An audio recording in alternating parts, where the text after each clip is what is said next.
अस्सलाम वालेकुम एवरीवन। तो हम वेंटिलेशन परफ्यूजन रेशो का कॉन्सेप्ट आज डिस्कस करने लगे हैं। तो वेंटिलेशन का मतलब होता है वो एयर जो हम अंदर इंस्पायर करके लेके जा रहे हैं और हमें पता है कि एयर जो है ये ऑक्सीजन रिच होगी, ठीक है।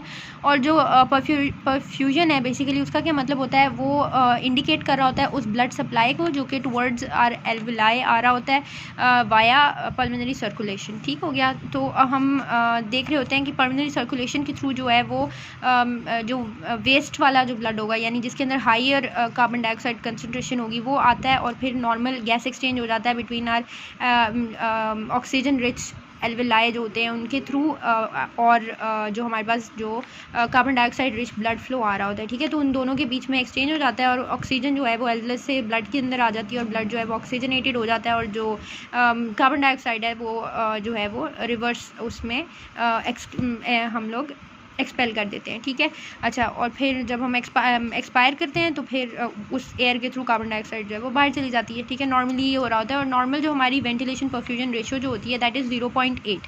और हमारे पास मसला क्या होता है कि अगर 0.8 से जो है वैल्यू एक्सीड कर जाए, अगर ग्रेटर देन 0.8 हो जाए तो भी हमारे लिए प्रॉब्लम है और अगर लेसर देन 0.8 हो जाए तो भी हमारे लिए प्रॉब्लम है, ठीक है।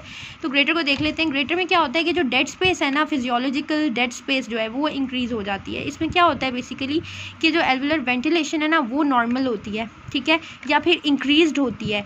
और लेकिन क्या होता है कि जो पल्मोनरी ब्लड फ्लो होता है ना उसकी रिडक्शन हो जाती है। तो यहाँ पे हम देख रहे हैं कि हमारे पास जो एल्वुलस है हमारा वो बिल्कुल नॉर्मल है, यानी हमारा जो एयर ट्रैक है ना वो बिल्कुल इंटैक्ट है, ठीक है, उसमें कोई प्रॉब्लम नहीं है। लेकिन जस्ट बिकॉज हमारी यहाँ पे ड्यू टू सम रीज़न और अदर यहाँ पे जो वस्कुलर सप्लाई है उसमें कोई या तो ऑब्स्ट्रक्शन हो जाएगी या ऑब्लिटरेशन, कोई मसला होगा जिसकी वजह से जो हमारी ब्लड सप्लाई था वो जो है कम हो जाएगा और क्या हो जाएगा, फिर गैस एक्सचेंज जो है वो नहीं हो पाएगा, ठीक है।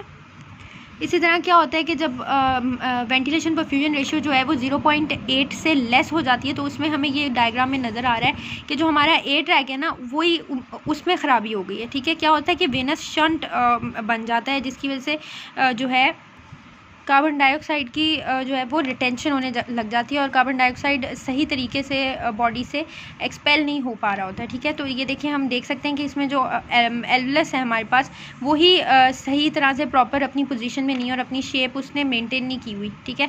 और जो हालांकि हमारे पास जो परफ्यूरेशन है दैट इज़ एब्सोल्युटली नॉर्मल, ठीक है, ब्लड सप्लाई नॉर्मल है, लेकिन क्योंकि वेंटिलेशन में प्रॉब्लम हुआ है तो इस वजह से हमारे पास जो है कार्बन डाइऑक्साइड की रिटेंशन हो जाएगी और अगेन जो वेंटिलेशन परफ्यूजन रेशियो जो है वो डिस्टर्ब हो जाएगी।